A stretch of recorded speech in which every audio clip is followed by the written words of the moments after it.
Okay, ladies and gentlemen, welcome back to Not Learn. We got an interesting little follow-up here for you today.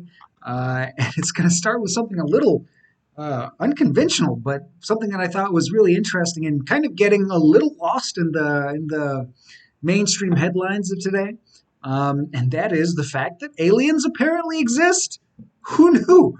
I mean, I guess based on how big the universe is, you could have surmised that they would have been out there somewhere.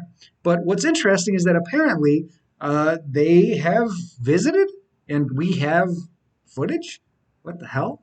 Yeah. So apparently the United States Navy released this footage of a bunch of pilots taking video of some objects that they found in just during their normal exercises, and they were moving in weird ways that the pilots and other people who've analyzed the videos couldn't really explain, which I didn't really pay a whole lot of attention to until I saw this headline. So apparently the Pentagon has come out and said that, yeah, so these videos are real, and that they are off-world vehicles not made on this Earth. Like, what the fuck? Uh, Apparently the Pentagon has a UFO unit, which they were saying did not exist, but obviously that wasn't true. And now they've released footage of these weird objects, and so that would suggest that not only do aliens exist, they have visited the Earth, which is crazy because this is the Pentagon saying that, right? And this is the U.S. Navy coming up with this footage. This is very strange for a couple of reasons. Why would they actually come out and say that this is real? Why would they even bother? You would think that these would be the people that would like not tell us these things. So it's strange. Why are they even telling us right now? And they're also saying in the next 6 months they're going to release more information, which is really interesting, but also like after all this time, it's strange to see the government coming out and be like, look, these might be aliens. That's just not how I ever saw this playing out. So it's the type of thing that almost seems like it should be front page news, but it's so like left field that I guess nobody's really paying attention to it. But why would the Pentagon come out and just be like, yeah, so we have no idea what this is, and that they're actually using the words off world? I don't know. It seems pretty convincing because they wouldn't just come out and say that if they didn't actually have looked at the evidence and really concluded that it couldn't be from this earth, which is really something. It seems to me, at least, that might really be something. Super interesting. Kind of getting lost in the overall media coverage, but I think that might be something to look at. That's weird. And then there's something a bit more practical, but also starting to get a little bit friggin' tedious at this point. There's a little bit more on COVID. Kind of one of the big ongoing debates about COVID that we're hearing these days is the debate about masking.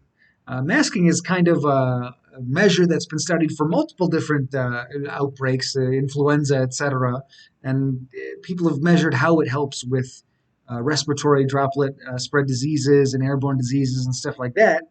But specifically in COVID, we also have some literature regarding how effective masking might be, not only on a population level. So we have some epidemiological data that we can look at as far as areas doing better with their transmission rates when they adopt policies, including things like masking and physical distancing. But then also there are specific lines of evidence that tell us that masking is good for stopping the transmission of specifically coronavirus. And as we talked about more in the initial Learn video on COVID, there's the concept of R naught and reducing just the reproduction number and how quickly the virus is spreading and to how many people an individual case is transmitted to.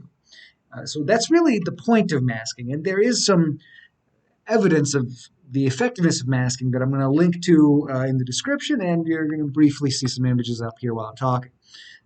So that's definitely something that we should be all observing, honestly. If you're into herd immunity, if you're into minimizing deaths and flattening the curve, I think really masking is something that we should be adopting en masse. Another story that's been going around this week that I thought was interesting, but this one's really getting more of the usual media coverage because it's very politicized, and that's what's going to happen. And that's what's going on in places like Portland.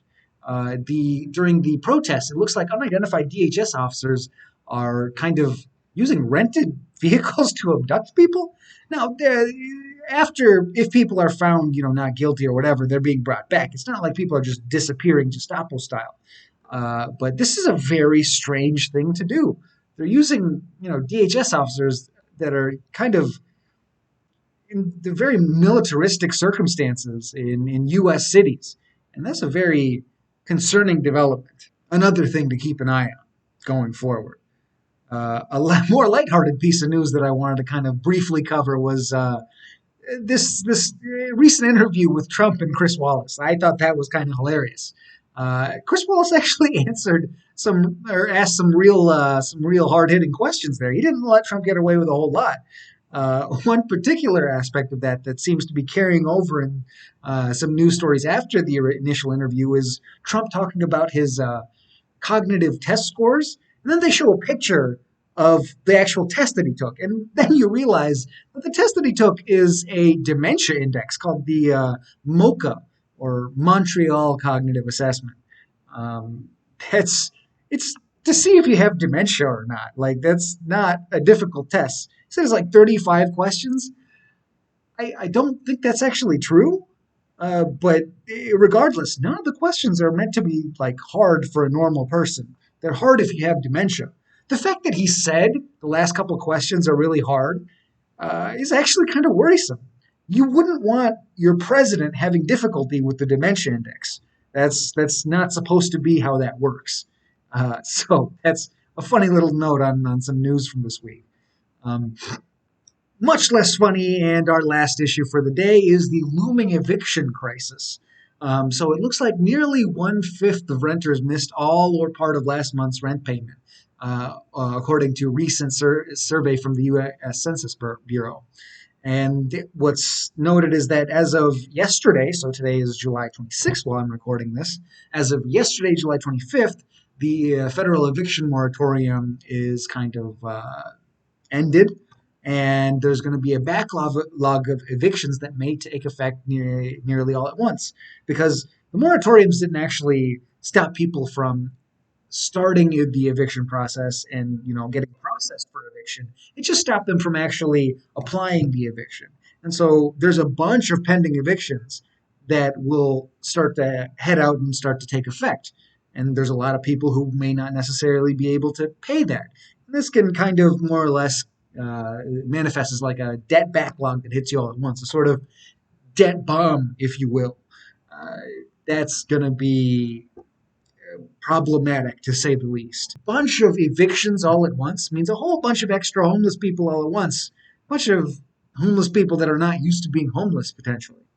This is something that is going to affect the American economy in ways that we have never seen before. We've definitely seen rises in homelessness and stuff like that, but usually these things are spread out over the course of months and years. This is going to happen a good bit faster than that, and I don't know that we actually have great precedent to help us predict exactly what kind of effect this is going to have on the economy. There's something like 22 million people at risk of eviction by September 30th, according to the COVID-19 Eviction Defense Project. 22 million evictions by September 30th within, just like, 2 months is going to be mind-boggling. And this is a story we're going to keep an eye on here on this channel, because frankly, I think there's no way that doesn't have massive consequences. And that probably has some pretty heavy implications for the future of the stock market too, which is currently kind of rallying pretty well. I think that once the full implications of what's happening with evictions and stuff like that starts to head in, that's going to start shaking investor confidence a little bit more. And I don't think the whole stock market rally, as what we're seeing right now, is going to continue as is, basically.